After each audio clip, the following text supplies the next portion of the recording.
All right, welcome to Vital Signs Podcast. My name is William Hatton. I'm the host here for West Texas VA Healthcare System, and I'm joined by Jared Soto. He is a veteran, obviously, because today is our veteran profile, but he's also a police officer here at West Texas VA. Yes, sir. And, you know, I think this is a good time to bring a police officer in to do our veteran profile. We wanted to have somebody come in that was a veteran so that we can do our profile, but also kind of honor both you being a veteran, but you also being a police officer. So I will kick off Police Week by saying thank you for your service. Well, thank you, sir. But also thank you for your service. Double thank you for both of your services. Jared is a good friend of ours. He, is very friendly, and I thought he would be a good guy to bring in and kind of share your story about your time in service. So I think this is one of our favorite podcasts to do, is just being able to sit down with different veterans. And, it's always so fascinating to me when you sit down with somebody and you start talking about your experiences. Like, man, I had that same exact experience, even when they served in a different branch, even when they served during a different era. So many things connect us in terms of being a veteran. And so it's really kind of fun to do these. So I appreciate you coming in. Oh, thank you for having me. Yeah, definitely. So we're going to start off right on the top. I always like to just kind of start at day one. Like, what led you to join? Like, what was that experience like for you? So, I was a kid, talking with my grandfather and everything. He was actually an Air Force veteran. Okay. He would kind of share some of his experiences with me, and he kind of was what pushed me towards the military. Initially I was interested in the Air Force. Yeah.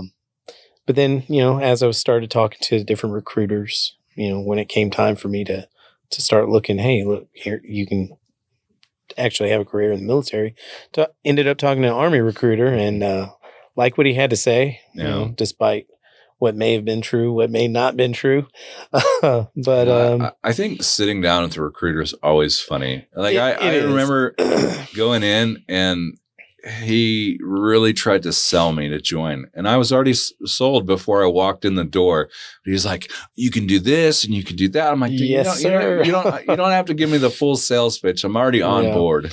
He was like, "Well, you can have this job and you'll get dune buggies." I'm still waiting on a dune buggy. Let me tell you. Yeah. So you go into the recruiter's office, and kind of Army seems like the right fit for you. It does, yes. You going through like the different job options. What led you to become a military police officer? Well, I've always enjoyed helping people, even throughout school. So I knew later on that's kind of what I wanted to transition to anyways after I got out, is being a police officer. So I was like, well, let me go ahead and get my experience here. Sure. That way the majority of it could transfer over into the civilian side. Gotcha. So what was basic training like for you? Basic training was interesting. Definitely something never had I thought, it's different for everybody, but it's much the same. But did 22 weeks at Fort Leonard Wood, Missouri. And let me tell you, it's hot, it's humid, and then when the winter months come, it's very cold. So you get a little bit of everything. Happened to go during the middle of summer, right there in July of 2006. And then what was it? It was end of November is when I finally graduated. Okay. So you did basic training and AIT. And AIT, yes, sir. So I did basic training in Fort Jackson, South Carolina. Okay. Hot and humid as well. That's always, and I think I went around June, July time. So it's definitely a fun time to be in a very hot and humid place. So when did you join? So actually left for basic training. It was July. Yeah. July 11th, 2006. Okay. Yeah. That's about a year after I joined. Okay. So right around the same time. Do you enjoy basic training? What I were did some of the enjoy things that you basic liked about training. it? Just actually everybody that was there with me, I mean, Mm-hmm. we shared a bunch of personal stories, Sure. everything, and why everybody wanted to join, and getting to know those guys, and the camaraderie, was amazing, Uh, and just yeah. actually. So I wasn't in the best shape when I left, but to see myself transition as well, It is towards the crazy end, to I see was like, where you wow, are I've physically when you improved. start Yeah. to where you are when you're getting out. And you're like, man, they really did take Yeah. this lump So of clay and shape it into I did something. enjoy that. Yeah. I think it's just wild the kind of connections and friendships that you build in basic training because you're with somebody for like 24 hours a day. Oh, yeah. All week long. And I think there's like 3 or 4 guys that I just was like this with. Like we just became really close friends during that period. Unfortunately, I didn't stay connected with them. I regret I've got not a being few. I able got to like 2 or keep 3 that connected I'm with them. still connected with. Yeah. Yeah. We actually ended up after graduating going to Germany. That was our first duty station. So that's that. You make those connections where you stay together. So I met like a couple people after I got out of basic training, like I met one at a duty station that I was with, and I was like, oh, hey, it was kind of like this little interaction, but like, it's just fascinating how tight though you get with people. And, yes, sir. So you get through with basic training and you go to AIT to become a military police officer. What was that like? During AIT? Yeah. I mean, it was the same. It just all felt the same. They never let up on us. No. Let me tell you, it was the same I don't know if it was the same when you red phase all the way to, I believe it's black phase. I can't really remember. It's been a while, but from red phase to when you first get there all the way to the end, the drill instructors. That's why when I said how long you were there, like, 'cause I was like at basic training for like 2.5 months. And then I went to Fort Meade, Maryland, and it, I was a public affairs person, so I basically did the same thing that I'm doing now. And I'm not going to lie, our basic training probably is a little bit different than, say, an infantry basic train or a AIT versus maybe a military police officer AIT. So it sounds like they never let up. No, not at all. Yeah. So, what kind of things did you learn about, like, in terms of becoming a police officer? So, they run you through classroom portion, a whole bunch of death by PowerPoint, as they call it. Sure. So, we had a bunch of that, but they also ran you through scenarios. So, they put you with another military police trainee, give you a car. And I mean, they have this whole little city set up for us, and they call us on the radio, just like, you would in. We got to fight at barracks 1, 2, 3. Come break it up. So we'd end up responding there, and then they'd evaluate us on how we responded and how we handled the situation. And then from there, they'd give us, hey, look, that was good, but here's a better option, and here's the best option. Yeah. And that's good. I think that you want to have kind of real world, real life kind of experience. And then, of course, once you get to your first duty station, you get more and more of that kind of like experience. But so what was kind of some of your favorite experiences during training?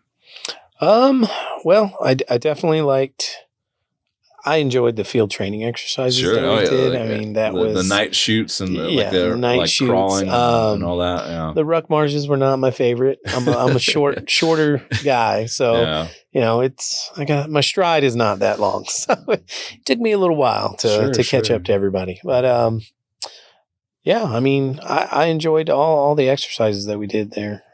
Cool. So you're done with AIT. You get your first duty station. Where did you end up? Ended up in Germany, a place called Darmstadt. Okay.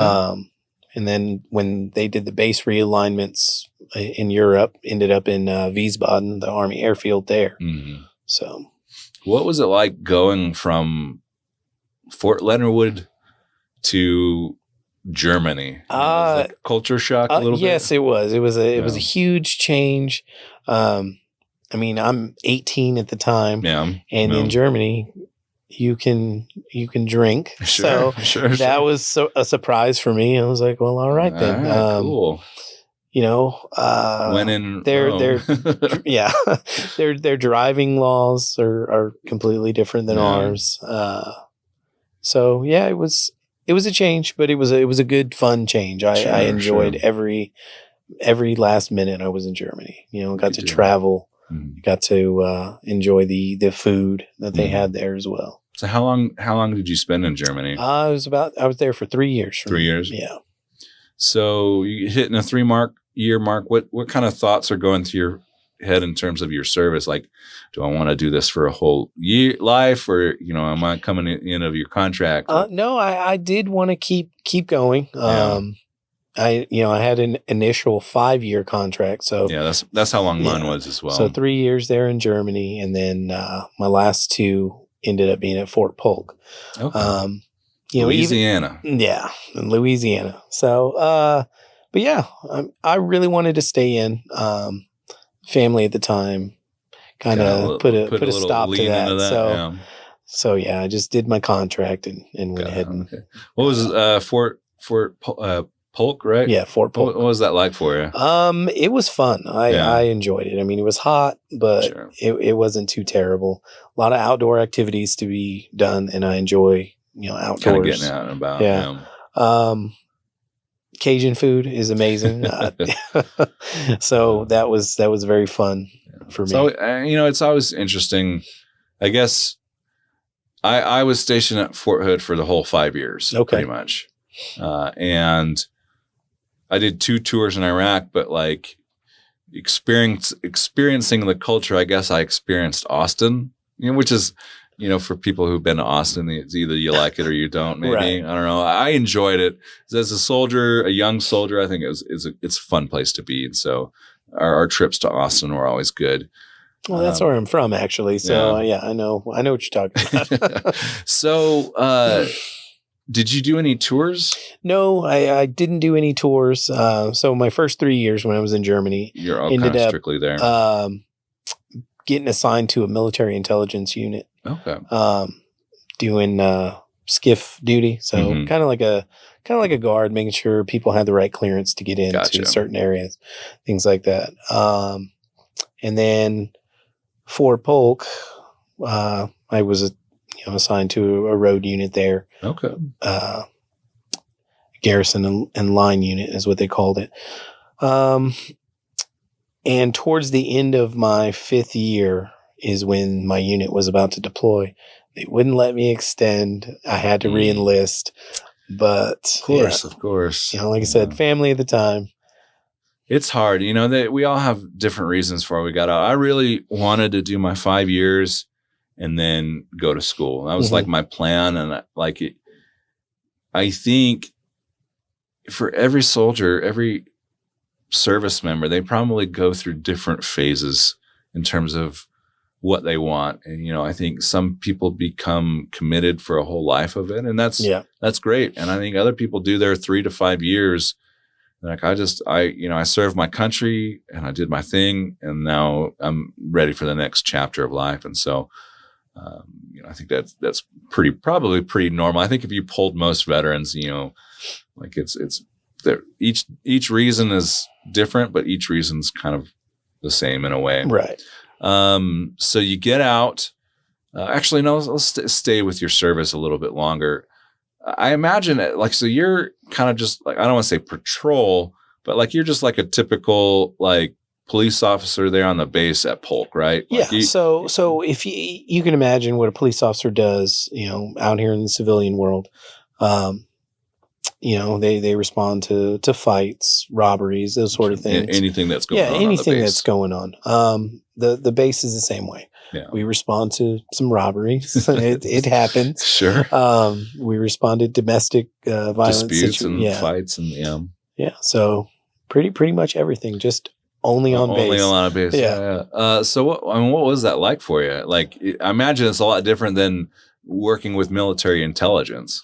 Yeah, it was way different. I mean, but that's what I went to AIT for. Yeah, that's why I joined. I was like, this is what I like to do. So, so yeah, I mean, was great for me, honestly. So I'll kind of throw you on the spot. Do you have any like kind of wild, interesting, funny stories from your time of just interacting? Because I've got a few, but I don't think they're very appropriate. Okay, well, like I'll give you a minute to think about maybe an appropriate one. But like, I honestly thought about becoming a police officer after I got out of the service. I went to school and got my degree in sociology, focusing on criminology.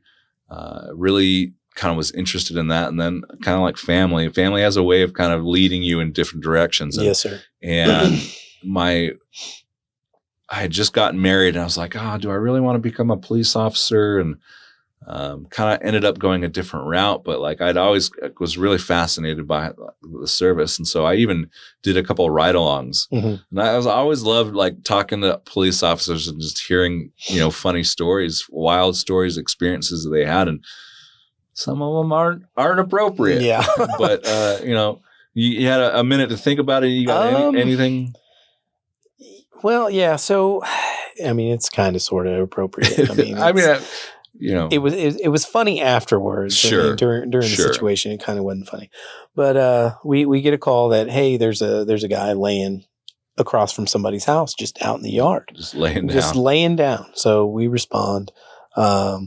It was myself and a couple of other NCOs that show up, and yeah, sure, there was a guy just laying down, passed out. So we did a whole little sternum rub to get him to pop up. And, sure. I mean, he was alive. He was. But he was very intoxicated. Okay. Very intoxicated. And talking to this guy, he had zero clue where he was at. Was he a soldier? He was a soldier. Like, no, that never happens. Yeah. Intoxicated soldier. But anyway, so we get him up, and we figure out, oh, hey, this guy drove on. Like, we're so glad that nobody was injured, and that he just passed out right here in this yard. Sure. Well, my staff sergeant, he was our patrol NCO. He was like, yeah, I'll go ahead and take him to the PMO, get him processed and everything.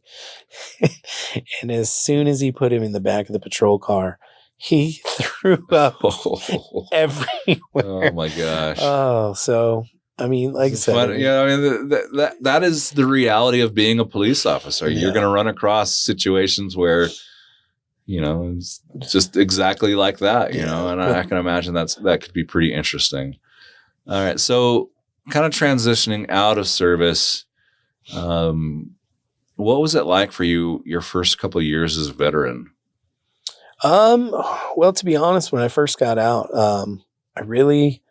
I guess I just didn't pay attention to the transition. Sure. The whole year. You're ready. Class, I kind of like excited. Transition. You're making a change. I just want to go. I just want to be out. So I didn't really go to the VA. I didn't even know about the VA really what their whole mission was. Yeah. So, I just kind of went about my daily life. I got a regular job and, was taking care of family. Sure. But that was about it. And then I found the VA, and I was like, oh, hey, look, here's all these services that I didn't know can benefit me in a good way. Like, did you have kind of a good experience, like being not necessarily going through the VA, but just as a veteran, like your experience, like transitioning into civilian life? I did have a good experience. So at that time, I had a whole job lined up, actually doing a little bit of home health care type situation. Okay. Kind of got into that from my my wife at the time, her mother, and everything. So the transition was real smooth and real easy. I feel like it's different for everybody, and I think the first year was weird for me. I think there's just like I think there are a few jobs out there where you are so ingrained and so like in it. Like imagine even as a police officer, like in the military, you're all about that military life. And then all of a sudden you flip a switch and you're no longer there. Like, I think there were kind of wired issues in my brain where I just had a kind of like, I'm not that anymore. I'm like, I do remember like immediately missing the camaraderie, like missing being with other guys and other friends. Did you experience anything like that? I definitely missed all that too. Yeah. So do you think that might be kind of a contributing factor why you became like went into security and then later into absolutely becoming a police officer here? It's just kind of one of those bonds that you seek after you get out. Because you don't really find that anywhere else. Yeah. So I did, my first year out of the military was kind of a weird transition, and I remember being kind of lost in thought. I was standing on the corner of a street.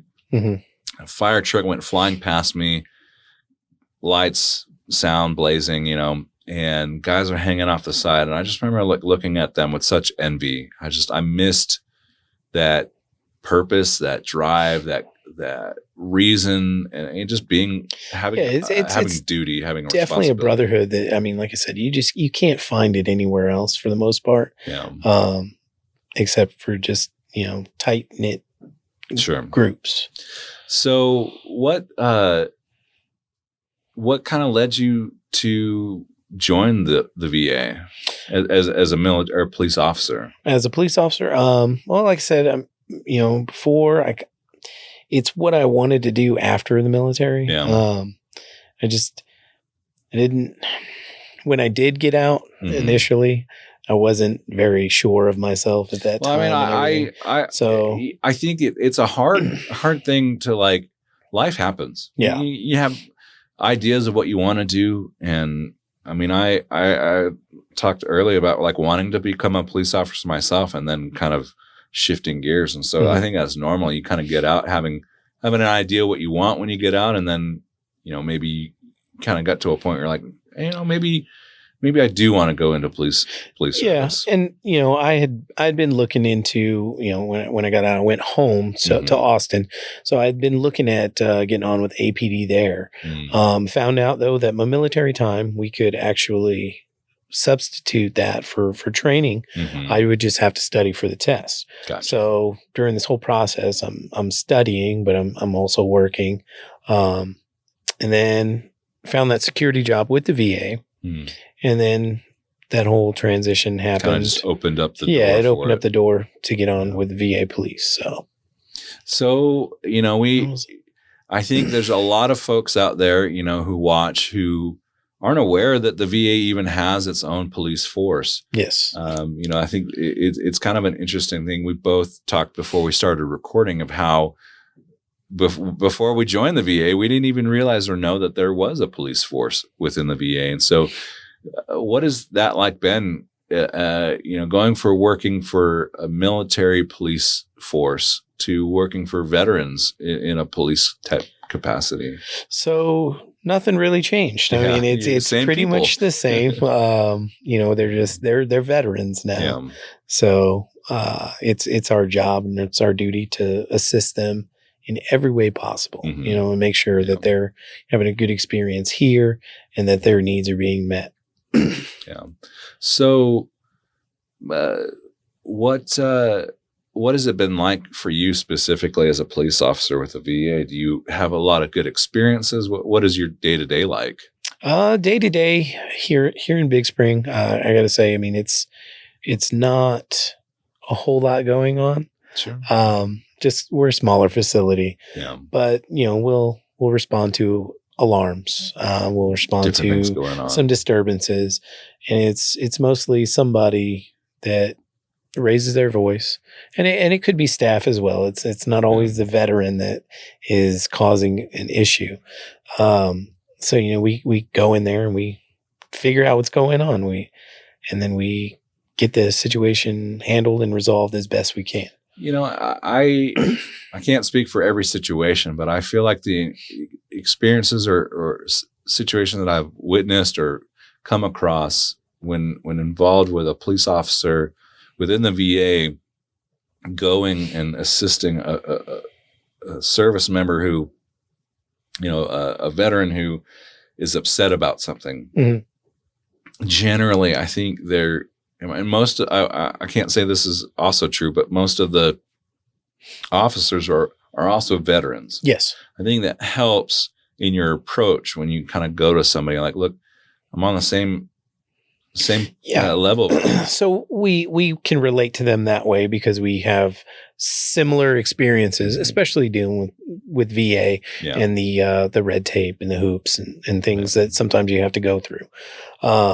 So, talking to them and explaining, hey, look, this isn't working, but this is what I did in your same or similar situation. Yeah. So let's go ahead and try this and we'll get you onto where you need to be. Well, I think the reality is police officers probably tend to be kind of a front line in kind of supporting and helping frustrated individuals. Yes. And I think that's something where you want somebody who has a certain level of patience and ability to kind of to care for the people that they serve. I think it helps when you have an appreciation for veterans, going in like in your case, you are a veteran yourself. And so I imagine that's a good thing. Yes, sir. So, I again, at the end of the podcast, I typically throw people on the spot. I think I already asked you earlier, though, kind of like a wild, funny experience. So we don't have to go to I was going to ask you what your funniest experience, but okay. Dealing with a very sick person, sick as in like a kid, he threw up everywhere. But like, I think that's probably going to be one of the more funny stories that we can bring out in a podcast. But anything else you want to share about your experience? Things you think people outside, not within the VA, would be interesting to hear about in terms of your life, your experience as a veteran? No, I mean, I think I covered everything. Kind of hit a lot of stuff here. I appreciate you coming in. I mean, I love doing these because it's an opportunity. One, for me, I get a chance to talk about my own self, but no, I think it's good to sit down with other veterans and just hear what led them to join. Everybody has a reason. And I think that is fun. I think that's good to hear. I think it kind of, well, I'll add that. A big enjoyment being a police officer for the VA is I get to talk to these veterans daily. I get to hear their experiences and their stories, and all of them are interesting. Yeah. Regardless of they served 1 month or they served, their whole career and retired. Yeah. I think that's what's so great about doing a veteran profile podcast is that we get to kind of lock that story into, something that is tangible that you can come back to and listen to down the road and be like, yeah, that was me. And that was my time. And I've sat down with guys and they tell me something like, I shared something with you I hadn't shared with anybody. Like there are moments of military service where it's hard. Yes. And I think, you talk about some of those hardships, you just lock them away, and I totally appreciate, being able to sit down and have an earnest, genuine conversation with somebody and hear what they went through and, the hardships, the joys. And I think you talk to any veteran, they probably remember the good times. Yeah. Don't remember. Yeah. Those will be remember the bad stories times that come out more than anything. And yeah, I mean, I think, that's something that's great about service. Again, you live that life 24/7 for 5 years, that is something that kind of stays with you. And, you kind of have a lot of experience within that because I think even working at the VA, it's not the same. I think being in the barracks, living in being in that environment all the time, it's just, it is encompassing. It is all just there. And I think that you tend to have all of life's experiences in one place. Yeah. If that makes that's sense. very true. So I appreciate you coming in, telling us your story, sharing your time. I imagine if we kind of go back, you got to see some pretty cool things in Germany, I imagine. Yes. Yeah, I did. That's one thing that I kind of regret is that I didn't get to go. Well, I mean, I got to go to Iraq. You went overseas. Yeah, but it wasn't a vacation. I didn't get to see any like real cool sights and stuff like that. Right. But you know, I think every experience is for a reason, kind of mentality there. So, but yeah, thanks again for coming in. Well, I appreciate you having me. Thank you. I hope it's been a good experience for you. It has. You know, we asked people to come on and I'm all about it. You know, this is something that I do naturally, but you know, we do kind of put people on the spot and ask them questions about their life. And that's not always, you know, easy for some folks, but I think you've done well. No, thank you. I appreciate it. I'm joking. But, again, this has been Jared Soto and I'm William Hatton. This has been Vital Signs Podcast. We'll come back at you here in about a month with another episode. So we appreciate you listening and catch us next time.